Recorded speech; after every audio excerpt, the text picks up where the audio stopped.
Hello बच्चों, तो आज करेंगे इलेक्ट्रोमैग्नेटिक इंडक्शन लेक्चर 4। तो आज के लेक्चर में देखेंगे methods of producing induced EMF. तो चलिए आज का लेक्चर शुरू करते हैं। मेरा नाम है संदीप और आप देख रहे आपका अपना यूट्यूब चैनल फिजिक्स ई रूट 33।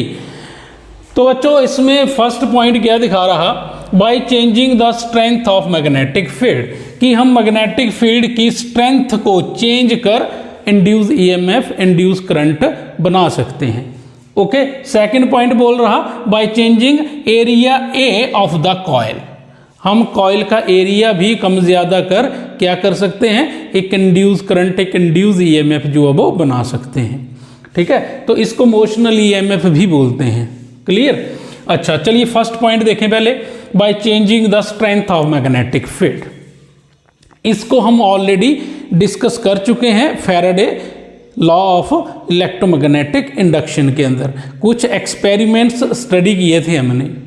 क्लियर? तो उसमें ये चीज़ हमने क्लियर की थी। चलो एक बार फिर देख लेते हैं। जैसे मान लो ये कोई कॉइल है और ये आपका कोई बार मैग्नेट है।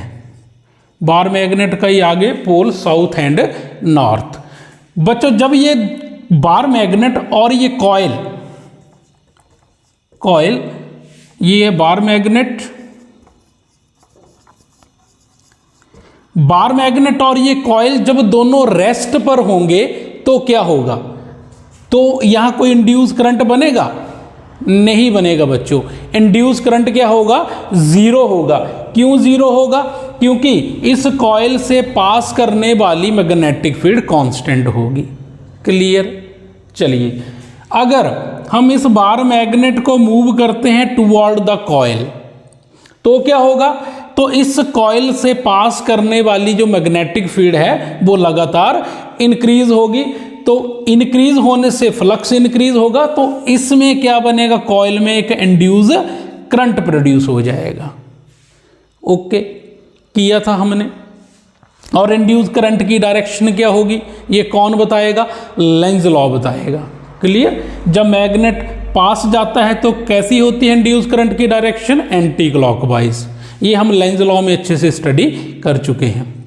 अच्छा, तो सेकेंडली जब हम इस बार मैग्नेट को लेके जाते हैं अवे फ्रॉम द कॉइल लेके जाएंगे तो क्या होगा, इस कॉइल से पास करने वाली मैग्नेटिक फील्ड डिक्रीज होगी तो फ्लक्स डिक्रीज होगा तो क्या बनेगा, एक इंड्यूस ईएमएफ एक इंड्यूस करंट जो है वो इस कॉइल में जनरेट होगा। क्लियर? और जब आपका magnet away from the coil जा रहा तो कैसी डायरेक्शन होगी कॉइल में इंड्यूस करंट की? क्लॉकवाइज डायरेक्शन होगी। क्लियर? ये भी लेंज लॉ से प्रूव कर चुके हैं। समझ गए?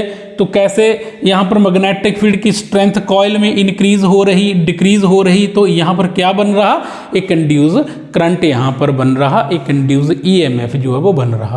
ठीक है, तो ये फर्स्ट पॉइंट था आपका। क्लियर? आई थिंक आपको अच्छे से समझ आ गया होगा। तो चलिए नेक्स्ट पॉइंट की तरफ चलें। अब बच्चों जो नेक्स्ट है, by changing the area of the coil motional EMF. तो इसमें क्या है, ये जो हमने कोई मैग्नेटिक फील्ड कंसीडर कर ली और ये मैग्नेटिक फील्ड कैसी है, इनवार्ड मैग्नेटिक फील्ड। कैसी है? इनवार्ड। मतलब मैग्नेटिक फील्ड कहां जा रही, इस बोल्ट की तरफ जा रही। क्लियर? समझ रहे हो? अच्छा, ये जो मैंने क्रॉस के जो निशान लगाए हैं ना यहां पर, ये क्या दिखा रही, मैग्नेटिक फील्ड। कैसी? इनवार्ड। क्लियर? मैंने क्या किया, इस इनवार्ड मैग्नेटिक फील्ड के ऊपर एक कोई यू शेप कोई कॉइल जो अब प्लेस कर दी। ठीक है, A P Q R S. Clear? अच्छा, तो उसके ऊपर क्या कर दिए बेटा, यहां पर कोई एक कंडक्टर प्लेस कर देते हैं। ये ठीक है, ये दिख रहा है आपको ग्रीन वाला, ये कोई कंडक्टर इसके ऊपर हमने प्लेस कर दिया। अब इस कंडक्टर को हम इजीली मूव कर सकते हैं इस कॉइल के ऊपर। ठीक है, और इस कॉइल और इस कंडक्टर के बीच में जो फ्रिक्शन होगा ना, उस फ्रिक्शन को फिलहाल हम नेग्लेक्ट रखेंगे। ठीक है, उस फ्रिक्शन को कंसीडर नहीं करेंगे। ठीक है, तो हम इस कॉइल को क्या करेंगे, कंडक्टर को इजीली मूव कर सकते हैं इस कॉइल के ऊपर। अब इस कंडक्टर को इस कॉइल के ऊपर जब मूव करेंगे तो हम इसका कॉइल का एरिया कम ज़्यादा कर सकते हैं। मैं इस कंडक्टर को आगे खींच के लेके आऊं तो आप देखेंगे कि इस कॉइल का एरिया क्या होगा, धीरे धीरे डिक्रीज होगा। ये देखो, ये आपका कंडक्टर है, मैंने खींच के यहाँ तक पहुँचा दिया, तो आप देख रहे हैं कि कॉइल का एरिया कितना, सिर्फ इतना सा रह गया। ठीक है, तो जैसे जैसे मैं इस कंडक्टर को आगे लेके आ रहा हूँ तो कॉइल का एरिया डिक्रीज हो रहा है, तो इसमें से पास करने वाली मैग्नेटिक फील्ड भी डिक्रीज होगी। ठीक है, जैसे मैं इस कंडक्टर को दूर लेके जाऊंगा तो कॉइल का एरिया भी क्या हो रहा, इंक्रीज हो रहा। क्लियर, इंक्रीज होने से मैग्नेटिक फील्ड इंक्रीज हो रही। ठीक है, तो आगे आएंगे तो एरिया कम, मैग्नेटिक फील्ड कम, फ्लक्स कम, कंडक्टर को दूर लेके जाएंगे, एरिया बढ़ेगा, मैग्नेटिक फील्ड बढ़ेगी, मैग्नेटिक फ्लक्स बढ़ेगा। ठीक है, तो हम क्या करते हैं, इस कंडक्टर की कोई एक डायरेक्शन अपनी मर्जी से चूज कर लेते हैं, चाहे अंदर की तरफ ले जाओ चाहे बाहर की तरफ ले जाओ। चलिए हमने बाहर की तरफ को कर ली, सपोज दैट। ओके, अच्छा, तो बच्चों ये जो कॉइल है, कॉइल में जो बनने वाला जो फ्लक्स होता है, ठीक है, उसका फॉर्मूला क्या है, फ्लक्स का फॉर्मूला क्या होता है, phi is equal to B dot A. ठीक है, ये फ्लक्स निकालने का फॉर्मूला हमारे पास।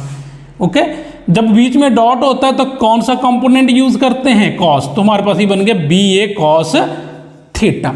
ठीक है, तो बच्चों ऐसे क्या निकालते हैं, ऐसे हम निकालते हैं फ्लक्स। क्लियर, अच्छा आइए इधर। अब मान लो कि मैंने डायरेक्शन जो है वो किस तरफ को ले ली, इस कंडक्टर की आउटवर्ड, बाहर की तरफ को ले ली, ये दिखा दिया मैंने आपको। क्लियर, तो हम देख रहे हैं कि ये जो कंडक्टर है, ठीक है, इस कॉइल के इस एंड से यहां तक कितनी डिस्टेंस पे रखा, x डिस्टेंस पे पड़ा है। क्लियर, और लेंथ कितनी है इस कॉइल, इस कंडक्टर की, l है। तो बच्चों इसका एरिया कैसे फाइंड करेंगे हम, तो एरिया क्या आएगा इसका, area A that is equal to क्या आएगा, length into breadth of this loop. तो क्या आएगा, देखिए लेंथ कितनी है, x है, ब्रेथ कितनी है, l है, तो क्या हो गई l इंटू एक्स। एरिया क्या हो गया इस कॉइल का, l इंटू एक्स। क्लियर, अच्छा, तो फ्लक्स कितना हो जाएगा बच्चों बताओ, फाई इज इक्वल टू बन जाएगा बी, ए की जगह क्या आ जाएगा एल एक्स, और कॉस बन जाएगा साथ में। ठीक है, तो ये क्या बन गया, phi is equal to B L x cos of theta. ठीक है, एल एक्स को हम ऐसे ब्रैकेट में लिख देते हैं। ओके, अब बच्चों यहां पर हम क्या करते हैं, जो थीटा है ना, थीटा का वैल्यू को हम 0 कंसीडर कर लेते हैं, बताते हैं क्यों। ठीक है, तो फाई मेरा क्या बना, फाई मेरा बन गया B L into x. Clear, यहां तक समझे। अच्छा, यहां पर देखें बच्चों, ये जो थीटा होता है ना, थीटा, ये थीटा जो है ये किस किस के बीच का एंगल है, ये थीटा जो है ये बी और ए के बीच का एंगल है। किसका, बी और ए का, मैग्नेटिक फील्ड और एरिया वेक्टर के बीच का जो एंगल है ये। अब यहां पर क्या करते हैं, देखिए मैग्नेटिक फील्ड की डायरेक्शन क्या है, अंदर की तरफ को। ठीक है, जैसे मैग्नेटिक फील्ड आ रही और इस बोल्ट के अंदर जा रही है, अंदर मान लो। ठीक है, मानना क्या है, मान लिया मैंने ऑलरेडी। ठीक है, तो ये क्रॉस जो दिखा रहे हैं आपको, ये इनवर्ड मैग्नेटिक फील्ड ही दिखा रहे हैं। तो हम मान लेते हैं कि ये जो कॉइल है, कॉइल का जो अंदर का हिस्सा है, ठीक है, जैसे हमने ये कॉइल रखी है, ठीक है, तो कॉइल का ये फ्रंट का फेस जो आपको दिख रहा होगा, एक अंदर वाला ये। ठीक है, तो आपको पता है कि जो एरिया वेक्टर की डायरेक्शन है वो क्या होती है, प्लेन के हमेशा परपेंडिकुलर होती है। कैसी होती है, परपेंडिकुलर। अगर मैं यहां पर लेके चलूं एरिया वेक्टर की डायरेक्शन, तो प्लेन के परपेंडिकुलर कुछ ऐसे होगी कि नहीं, बताओ। ठीक है, अगर मैं यही एरिया वेक्टर की डायरेक्शन अगर अंदर की तरफ को रिप्रेजेंट करूं तो आप देखेंगे कि एरिया वेक्टर की डायरेक्शन कैसे है, परपेंडिकुलर टू द प्लेन। ठीक है, और वो क्या होगी बच्चों, इस मैग्नेटिक फील्ड के पैरेलल होगी। कैसी होगी, पैरेलल। क्लियर, जब एरिया वेक्टर की डायरेक्शन जो है मैग्नेटिक फील्ड के पैरेलल है, तो मींस जिस डायरेक्शन में बी जा रहा उसी डायरेक्शन में ए भी जा रहा, दोनों के बीच में थीटा कितना है, 0 डिग्री। तो हम यहां क्या करेंगे, थीटा को 0 कंसीडर कर लेंगे, फाई क्या आ जाएगा, बी एल एक्स। क्लियर, समझे आप।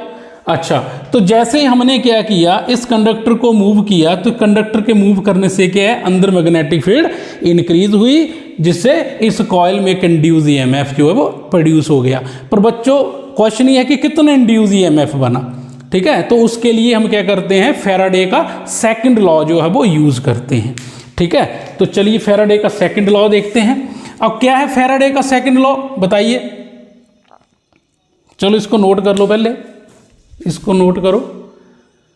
चलिए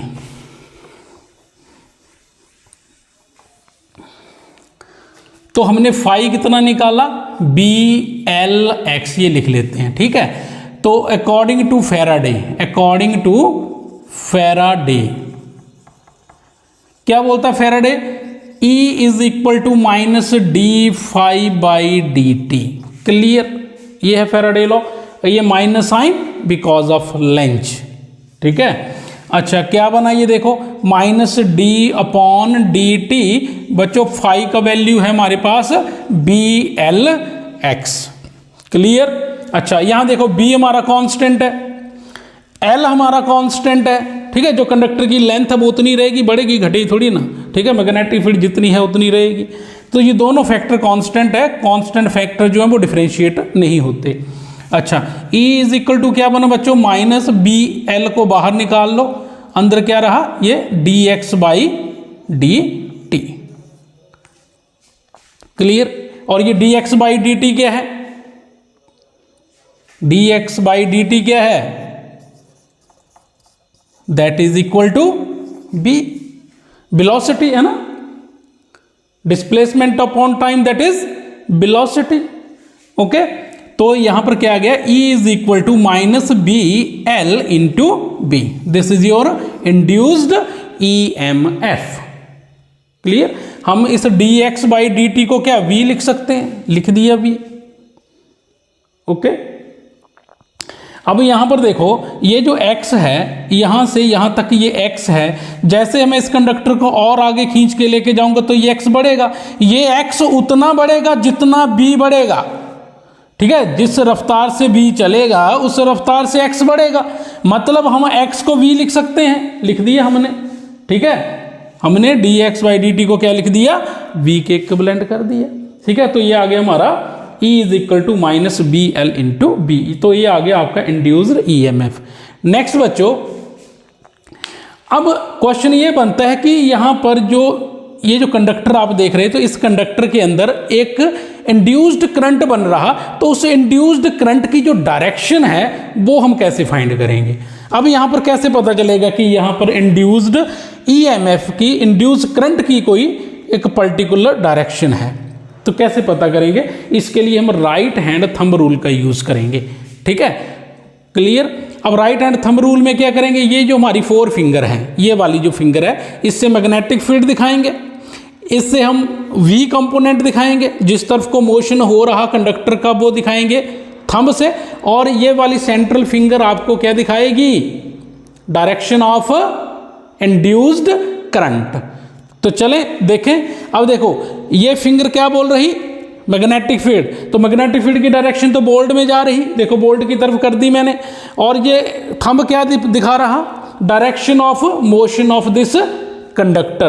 तो देखो थंब हो गया V की डायरेक्शन में, ये फिंगर हो गई मैग्नेटिक फील्ड की डायरेक्शन में, और ये जो फिंगर है आपकी सेंट्रल, इसकी डायरेक्शन बच्चों ऊपर की तरफ को है, और ये क्या दिखाएगी, डायरेक्शन ऑफ इंड्यूस्ड करंट दिखाएगी आपको। कैसे दिखा रही, इस कंडक्टर में करंट कहां जा रहा, ऊपर की तरफ जा रहा बच्चों, ऐसे, समझ गए,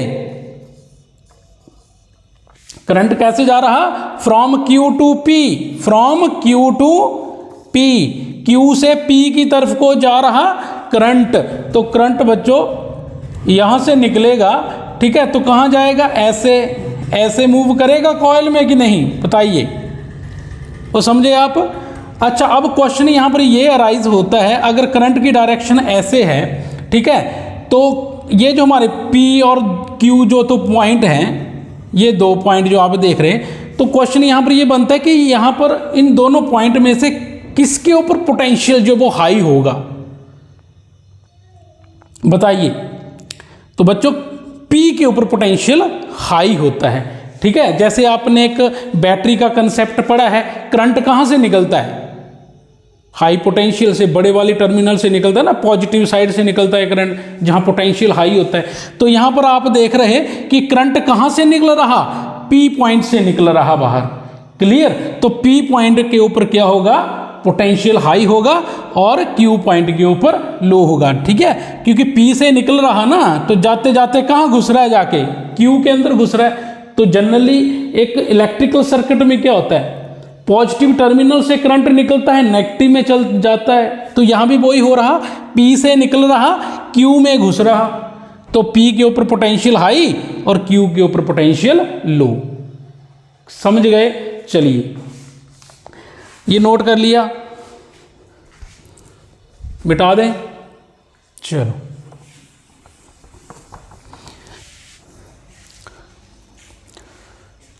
तो बच्चों अगर आज का वीडियो इन्फॉर्मेटिव लगा हो तो वीडियो को लाइक करें, शेयर करें और सब्सक्राइब करें। मिलते हैं जल्द ही नेक्स्ट वीडियो में एक नए टॉपिक के साथ। तब तक के लिए गुड बाय।